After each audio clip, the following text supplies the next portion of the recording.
Assalamualaikum Mas Kang Arif Brebes dimanapun Anda berada. Jumpa lagi dengan saya Dr. Iwan Risa di channel YouTube Sahabat Satwa TV yang akan bagi tips dan informasi seputar hewan ternak. Kali ini saya tidak akan menjawab pertanyaan dari peternak, tetapi saya sudah merangkum berbagai kejadian yang terjadi di lapangan pasien-pasien saya akibat dia tidak melakukan hal yang tepat setelah membeli sapi dari pasar. Jadi saya rangkum menjadi 5 kesalahan peternak setelah membeli sapi baru. Oke, jadi yang pertama, jenengan harus tahu bahwa ada banyak sekali penyakit yang bisa menular ke sesama sapi, menyebabkan gangguan kesehatan, menyebabkan pertumbuhan yang terhambat, menyebabkan kematian, menyebabkan penularan pada induk bunting, dan itu menyebabkan keguguran.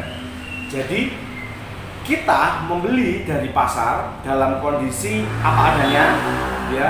Kita tidak melakukan pemeriksaan, hanya seneng dengan gambarnya, harganya masuk, begitu masuk kandang langsung dikumpulkan dengan sapi-sapi yang ada di kandang, yang berakibat akses berbagai macam penyakit, berbagai macam masalah itu bisa menular. Jadi kasus yang terakhir yang ketemu dengan saya waktu itu, teman saya punya sapi 24 ekor, lalu dia mendatangkan 2 ekor sapi baru pedet dari pasar dengan gejala matanya itu merah dan merocok.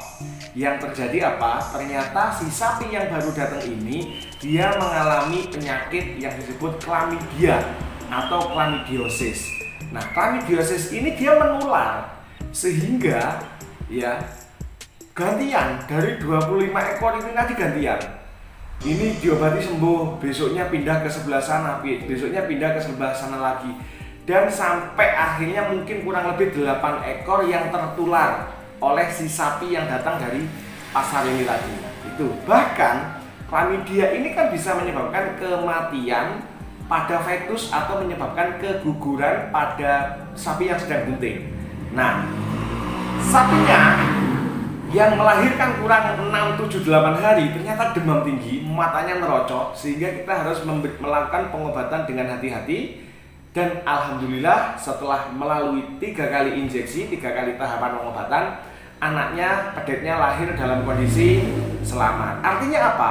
Kesalahan pertama yang dilakukan oleh peternak setelah membeli sapi baru adalah langsung memasukkan dan mengumpulkan sapi tersebut ke dalam kandang. Tidak ada masa karantina. Jadi sudah tidak diperiksa dokter, begitu beli langsung masuk kandang. Nah, memang kalau kita belinya sapi sehat tidak menjadi kendala. Tetapi kalau kita belinya sapi sakit, sapi yang membawa penyakit yang menular dengan sangat cepat, bahkan bisa menyebabkan kematian, bisa menyebabkan keguguran, kan sangat riskan. Jadi ada ciri-ciri sapi yang tidak boleh jenengan beli dari pasar. Yang pertama adalah matanya merocok, terutama mata yang merah dan mengeluarkan belek cairan secara berlebihan. Ini jangan dibeli, terlalu riskan. Bisa bakteri, bisa virus, bisa memang sakit mata, bisa gejala yang lainnya, bisa gejala dari penyakit pernafasan, dan ini umumnya menular. Yang kedua, jangan membeli sapi dari pasar dengan gejala diare yang mancur air dan aromanya busuk atau anyir atau amis. Matanya jangan sakit, jangan busuk, diarenya. Ini kemungkinan besar akan menular. Yang ketiga, jangan memilih sapi yang dari hidung keluar ingus terlalu banyak, nafasnya terengah-engah, nafsu makan naik turun, dia tidak rajin menggayem atau tidak terlihat gayemi, dan jenengan pegang ada benjolan-benjolan. Itu jangan sampai dibeli, dan ataupun seandainya dibeli jangan langsung dimasukkan, jangan langsung dikumpulkan dengan teman-temannya yang ada di kandang. Jadi kesalahan peternak yang pertama adalah membeli sapi dan langsung memasukkan ke kandang, mengkumpulkan dengan teman-teman yang ada di kandang. Itu kesalahan yang pertama. Lalu kesalahan yang kedua adalah kerugian waktu dan tenaga, karena peternak peternak tidak melakukan cek ulang, konfirmasi ulang pada sapi yang diklaim oleh penjual bahwa sapi ini sudah dikawin suntik atau sudah bunting. Dan biasanya penjual sebelumnya memainkan susu yang sudah keluar atau yang masih keluar dari si induk. Diklaim bahwa sapi ini sudah kawin, bahkan sapi ini sudah bunting. Ketika mendapatkan kondisi seperti ini, kesalahan yang kedua adalah peternak tidak melakukan cek ulang, tidak melakukan pendataan, tidak melakukan deteksi, melakukan pembiaran dan percaya 100% bahwa sapinya bunting. Kerugiannya apa? Jika ternyata sapi ini tidak bunting, maka kita kerja bakti ngarit sapi yang tidak bunting. Tukune bunting, ternyata tidak bunting. Alhasil zong. Kerja bakti artinya jika jenengan membeli sapi dari pasar atau dari penjual yang mengklaim sapinya bunting, minta bukunya, minta data kawin suntiknya kapan. Begitu diketahui, oh sudah 4 bulan, jenengan masukkan ke kandang, titeni paling lama 21 hari. Jika tidak birahi, kemungkinan besar dia bunting. Jika birahi, wajib memanggil mantri, memanggil inseminator, memanggil dokter untuk dilakukan kawin suntik yang sebelumnya wajib dilakukan pemeriksaan kebuntingan dulu. Oke, kesalahan yang kedua yang berakibat rugi waktu, rugi tenaga, rugi biaya adalah tidak melakukan cek ulang, konfirmasi, dan pendataan dari sapi yang dibeli yang diklaim sudah dikawinkan suntik atau dalam kondisi bunting, sehingga kita oke-oke saja, nyaman-nyaman saja, yang ternyata sapinya belum bunting. Oke, sedangkan yang ketiga ini bisa sangat fatal dan menyebabkan yang namanya kembung atau indigesti, yakni kesalahan yang ketiga adalah merubah makanan secara drastis. Jadi sapi yang baru kita perlakukan sama seperti sapi kita di kandang. Ini kesalahan yang sangat fatal. Kenapa? Sapi yang baru bisa jadi full hijauan. Ketika masuk di dalam kandangnya jenengan langsung men-setting dia dibeli comboran. Otomatis suasana pH, suasana lambung yang biasanya full hijauan, kok datang ke kandangnya jenengan langsung ketemu ampas tahu, langsung ketemu ampas tempe, langsung ketemu bekatul, langsung ketemu fermentasi. Jika si lambung ini tidak siap atau si lambung ini mengalami perubahan yang drastis, maka yang terjadi adalah mikroorganisme yang ada di dalam lambung akan mati, akan berkurang, yang berakibat apa? Berakibat metabolisme pencernaan terganggu, penguraian gas terganggu sehingga terjadi bloat atau kembung. Ya, jadi kesalahan yang ketiga dari peternak adalah langsung memperlakukan sapi yang baru datang sama seperti sapi-sapi yang sudah disetting di kandang. Ini dampaknya adalah kembung atau terbentuknya gas, dan ini sangat rentan mati, ya, hanya akan bertahan beberapa jam saja jika memang terjadi kembung atau terjadi indigesti.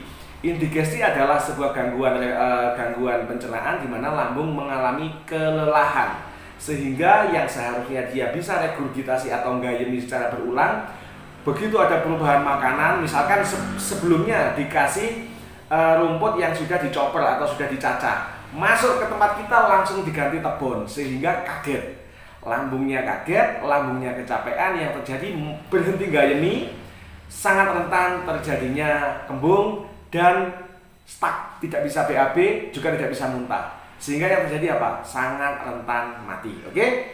Yang keempat adalah peternak tidak peka atau melakukan pembiaran ketika sapinya yang baru datang itu menunjukkan gejala sakit.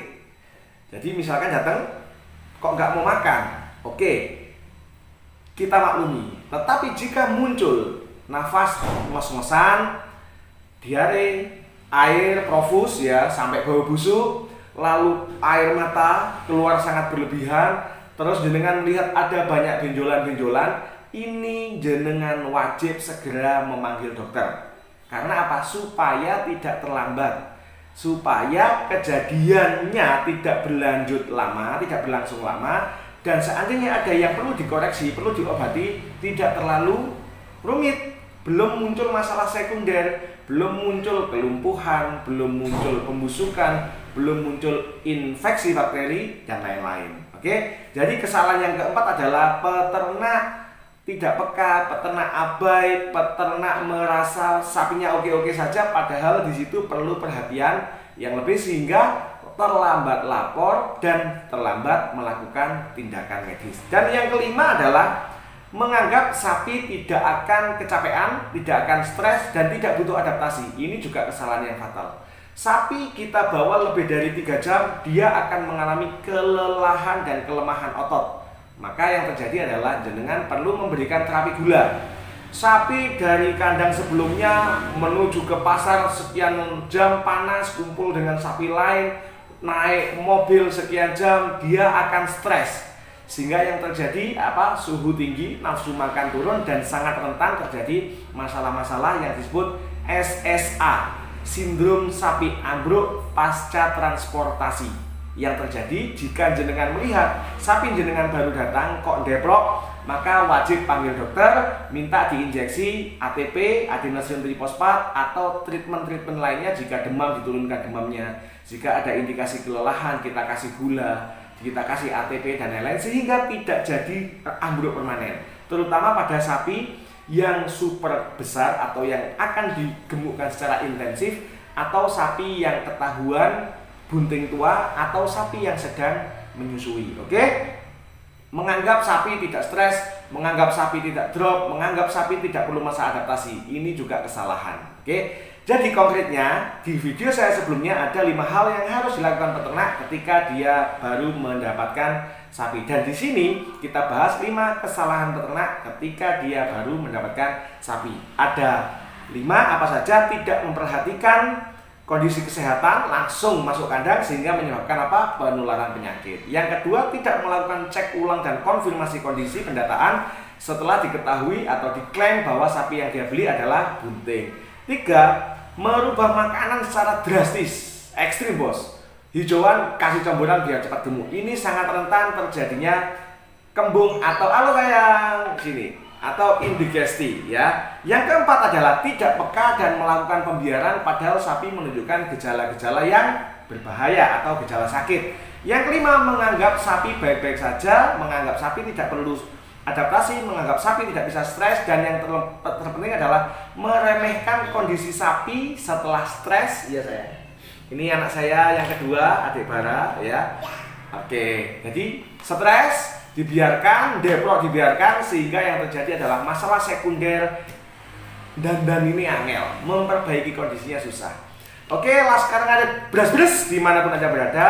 Itu tadi 5 kesalahan dan 5 resiko jika jenengan melakukan 5 kesalahan tadi, mulai dari penularan penyakit, kerja bakti alias buntingnya zong. Oke. Yang ketiga adalah kembung indigesti karena merubah makanan secara drastis. Yang keempat, tidak peka sehingga terlambat. Dan yang kelima, beranggapan sapi tidak perlu masa adaptasi, langsung dilebok di kandang, digiyeknya, dan lupa melakukan persiapan-persiapan setelah sapi itu masuk kandang. Oke, semoga video 5 kesalahan peternak setelah membeli sapi bisa membantu menambah edukasi, informasi tambahan buat Laskar Ngarit semua. Semoga bermanfaat. Tetap support, bantu video saya, channel saya dengan like, subscribe, komen, dan silakan share video ini di grup-grup sapi di mana Laskar Ngarit aktif di sana. Sekian, wassalamualaikum warahmatullahi wabarakatuh. Laskar Ngarit, terus semangat.